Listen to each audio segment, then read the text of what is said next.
అధ్యక్ష పల్లా రాజేశ్వరరెడ్డి గారు భూముల గురించి తెలంగాణలో భూములపై హక్కుల గురించి ధరణి గురించి మాట్లాడుతూ చాలా సత్యదూరమైనటువంటి అంశాలని సభకి రాష్ట్ర ప్రజలకు కూడా మీ ద్వారా సభలో ఉన్న అందరికీ సమాచారం ఇస్తున్నారు. ఇది కరెక్ట్ కాదు అధ్యక్ష.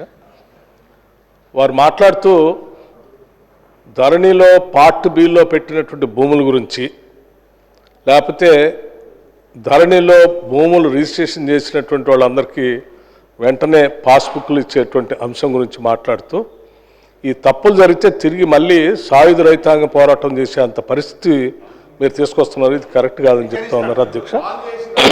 అధ్యక్ష, సాయుధ రైతాంగ పోరాటం స్ఫూర్తితోనే కాంగ్రెస్ ప్రభుత్వం ఆనాటి నుంచి ఈనాటి వరకు భూములపై హక్కులకి ప్రజలు కల్పిస్తూ వచ్చింది అధ్యక్ష.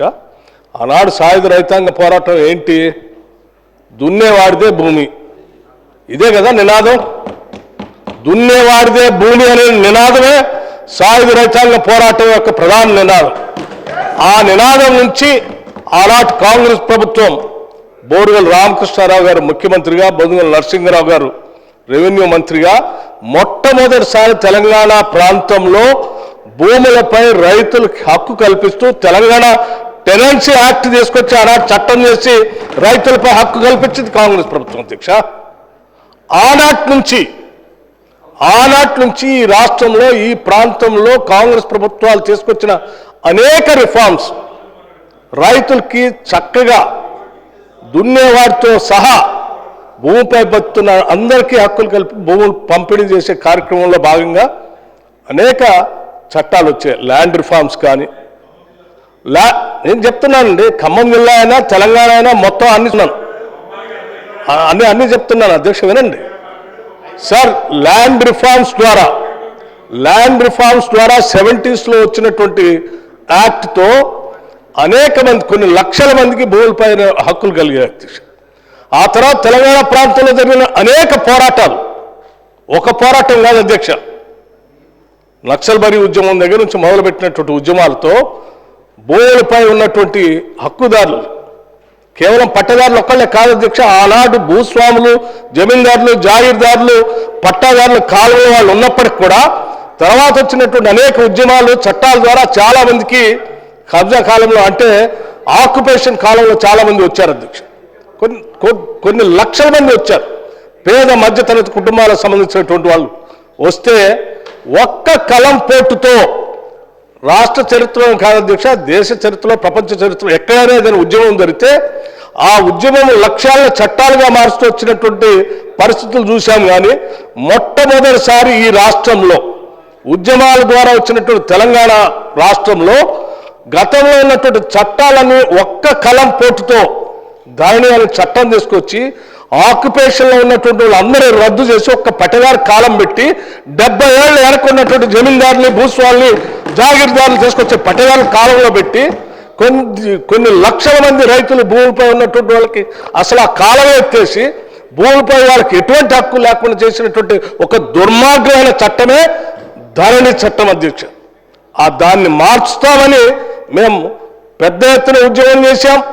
10 ఏళ్ళు ఈ రాష్ట్రంలో ఉన్నటువంటి ప్రజల కోసం ఆలోచన చేశాం. మీరు ధరణి తీసుకొచ్చిన దగ్గర నుంచి ఈ సభలో మాట్లాడాం, బయట మాట్లాడాం.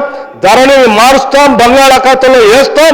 ఈ రాష్ట్ర ప్రజల భూమి పైన సర్వ హక్కులు జాగ్రత్తగా ఉండేటట్టుగా, తరాలుగా వస్తున్న హక్కులు వాళ్ళకి అందేటట్టుగా చేస్తామని చెప్పి ఒక చక్కటి నిర్ణయం తీసుకొని ఈ సభలో చట్టం తీసుకొచ్చి చేస్తామంటే మళ్ళీ ధరణి అని ఆ పార్టీ మీద ఎవరు భూములు పెట్టారు అధ్యక్ష? దాదాపు 24 లక్షల మంది భూమి లేని నిరుపేద ప్రజలకి ఆనాటి కాంగ్రెస్ ప్రభుత్వం భూ సంస్కరణ ద్వారా పంపిణీ చేసిన భూముల్లో ఎన్ని భూములు మీరు వాళ్ళకి హక్కుగా ఇవ్వకుండా పార్టీ బిలో పెట్టి అధికారుల చుట్టూ తిప్పి ఆ భూములు మీరు వేరే వాళ్ళ పేరు మీద ధరణిలో చేసుకున్నారు, లేకపోతే మీకు అడ్డగోలుగా దారాదత్తం చేసుకున్నారు. ఆ ధరణిలో పెట్టిన తర్వాత ఒకటేసారి అధ్యక్ష, ఒక్కసారి ధరణిలో ఎక్కిచ్చేస్తే మళ్ళీ దాని రెవెన్యూ రిజిస్ట్రార్ గారి దగ్గరకు, ఎంఆర్ఓ గారి దగ్గరికి వారికి హక్కులు ఇచ్చారు. తీరపోవడంలోనే ఇది ఫలానా ఎక్స్పైరీ ఉందా? ఉంది. రిజిస్ట్రేషన్ చేయొచ్చా? చేయొచ్చు. వెరిఫికేషన్ కూడా లేదు అధ్యక్ష. మీరు ఎక్కించుకుంటే అధికారం మీ చేతిలో ఎవరికి కావాలంటే వాళ్ళకి ఎక్కించవచ్చు. ఒక్కసారి ఎక్కించామంటే కనీసం దానికి వెరిఫికేషన్ కూడా లేదు. ఏమంటే రిజిస్ట్రేషన్ అవుతుంది, ఇంకో వ్యక్తి చేతుల్లోకి పోతుంది, ఆయన ఇంకో చేతుల్లో పోతుంది. అసలు ఆయన వెరిఫికేషన్ నాది అని పోయి రిప్రజెంటేషన్ చేద్దామంటే కూడా రెవెన్యూ వాళ్ళ దగ్గర కనీసం అప్పీల్ కూడా లేదు అధ్యక్ష. అటువంటి దుర్మార్గమైనటువంటి చట్టాలు తీసుకొచ్చి ఈ రాష్ట్రంలో వచ్చినటువంటి అనేక చట్టాల ద్వారా వచ్చినటువంటి హక్కులు కాలరాసి పోరాటాల ద్వారా అధ్యక్ష వారికి కూడా తెలుసు ఈ రాష్ట్రంలో అనేక ఉద్యమాలు వచ్చినాయి అధ్యక్ష. ఉద్యమాలు వచ్చిన సందర్భంలో జెండాలు బాచి భూస్వాములు, దొరలు, జాగీర్దారులు, జమీందారులు భూములు తెల్ల కాగితం మీద రాసిచ్చి గ్రామంలో ఉన్నటువంటి పేద మధ్యతరగతి కుటుంబాలు రాసిచ్చేసి ఎంతో కొంత అక్కడ నగదు తీసుకొని వాళ్ళకి ఇచ్చిపోతే ఆ ఇచ్చిపోయినటువంటి భూములన్నీ వాళ్ళ ఆక్యుపేషన్ కాలంలో ఉంటే ఇవాళ ఆ భూములన్నీ ఎత్తేసారు అధ్యక్ష. దశాబ్దాలుగా దున్నుకుంటున్నటువంటి భూములు కూడా హక్కు లేకుండా చేశారు అధ్యక్ష. వాళ్ళు ఎక్కడో అమెరికాలో ఉన్నటువంటి వాళ్ళు మరిచిపోయినటువంటి మేము ఎప్పుడో అమ్మేసుకున్నాం అంటే వాళ్ళు లేరు. వాళ్ళ మనవళ్ళు ఎవరో వచ్చి ఏమంటే ఇక మా తాత పేరు మీద పట్టదారి కాలంలో ఉంది, ఈ భూమి నాది అని వచ్చేసారు. నేను చాలా ఉదాహరణలు కూడా చెప్పాను అధ్యక్ష. ఇంకా తగుదనమ్మా అని చెప్పి మళ్ళీ ఆ చట్టమే బాగుందని చెప్తే ఎట్లా అధ్యక్ష? ఇది కరెక్ట్ కాదు. మీరు ఈ రకంగా సభని రాష్ట్ర ప్రజలను తప్పుదోవ పట్టించొద్దు.